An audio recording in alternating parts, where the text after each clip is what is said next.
Hi, Andrew Bell here.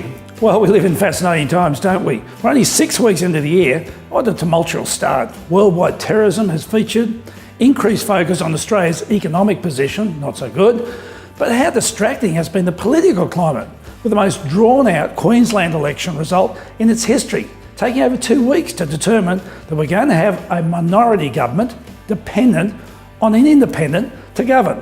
And of course, the internal eruptions around the leadership at federal government level.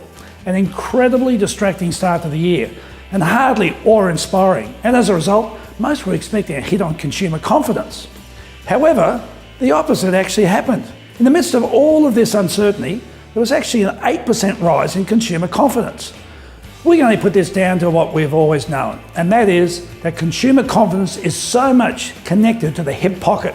With oil prices having fallen, putting significantly more money into people's pockets, and now another drop in interest rates, which for so many people is also additional money in their pockets, people are feeling better. Many people ask, what does a survey tell you? How accurate are they? Well, in answering that, I'll share with you, from a real estate perspective, the Consumer Confidence Survey is right on the money. The last 10 days have been the busiest sales period that our company has experienced since 2007. It's across all property types and all price brackets, with notable increase in activity at the higher price brackets. I'm talking both residentially and commercially, and of course, the increased activity is reflected in real estate prices, which is more easily observed in auctions, where properties are selling up to 10% higher than their reserve prices. Looking through the Gold Coast Bulletin, you will observe one other factor, and that is the acute shortage of property in the market. It means that there is a great selling environment for those who have their properties on the market for sale, and perhaps frustrating period of time for buyers with limited choice. The activity is also evident across the rental market. We receive over 300 email inquiries per day for rental properties and over 100 telephone calls a day. Our current vacancy factor is the lowest I've seen, recorded as 0.6%, and as a result, rents have been rising sharply.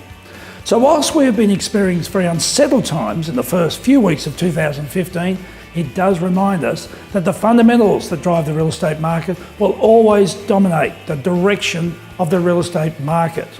So on that point, commencing next e-newsletter, I will highlight the segments of the National Property Report, which will give you a great insight into what is driving the property market at present, and then specifically what is happening here on the Gold Coast.